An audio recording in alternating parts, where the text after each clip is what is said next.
pegunungan Jepang tersembunyi sebuah desa bernama Kuroyama. Desa itu dikelilingi hutan lebat yang jarang dimasuki manusia. Sejak ratusan tahun lalu ada legenda tentang Ogon Okami, si serigala emas makhluk suci yang melindungi desa. Namun siapapun yang melanggar batas hutan suci akan terkena kutukan serigala.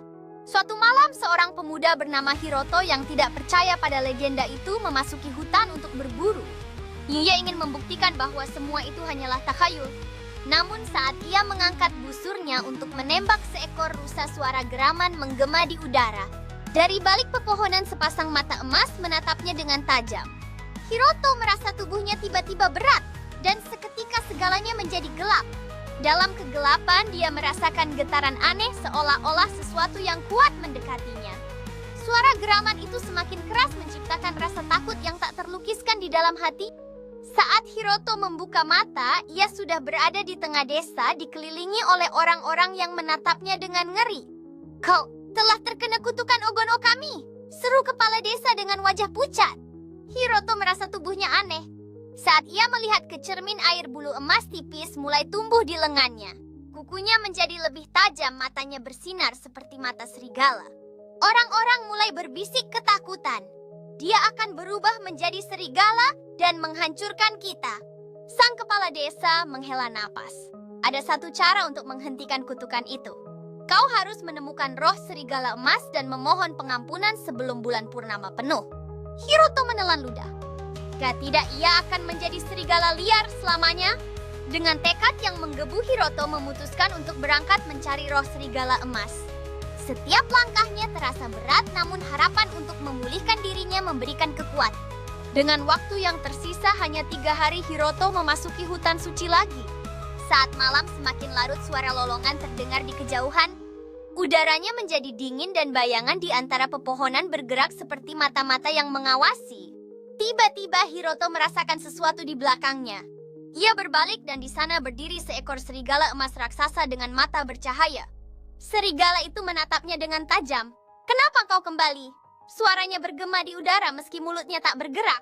Hiroto menundukkan kepala. "Aku ingin menebus kesalahanku. Aku tidak tahu bahwa aku telah melanggar sesuatu yang suci."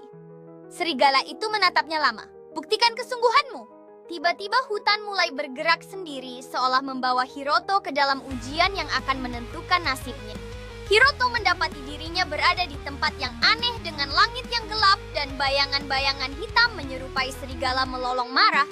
"Jika kau ingin terbebas dari kutukan, kau harus mengalahkan ketakutanmu sendiri," suara serigala emas terdengar di telinganya. Bayangan serigala menyerang Hiroto dari segala arah membuatnya terjebak dalam ketakutan. Ia berusaha melawan, tapi semakin ia melawan dengan amarah, semakin tubuhnya berubah menjadi serigala. Saat ia hampir kehilangan dirinya, ia teringat kata-kata kepala desa. Kutukan ini hanya menimpa mereka yang tidak menghormati alam. Hiroto menutup matanya lalu berlutut di tanah dan berkata, "Aku tidak akan melawan. Aku menerima kesalahanku." Bayangan serigala tiba-tiba menghilang meninggalkan Hiroto dalam kedamaian. Saat Hiroto kembali ke desa, ia disambut dengan wajah penuh harap. Para penduduk terkejut melihat bahwa kutukan di tubuhnya telah menghilang. Kepala desa tersenyum. "Kau telah menunjukkan rasa hormat kepada alam dan roh penjaga kita. Mulai sekarang kau harus melindungi desa ini sebagaimana serigala emas melindungi kita." Sejak hari itu Hiroto menjadi pelindung desa. Ia memastikan bahwa tidak ada lagi yang melanggar batas hutan suci tanpa izin.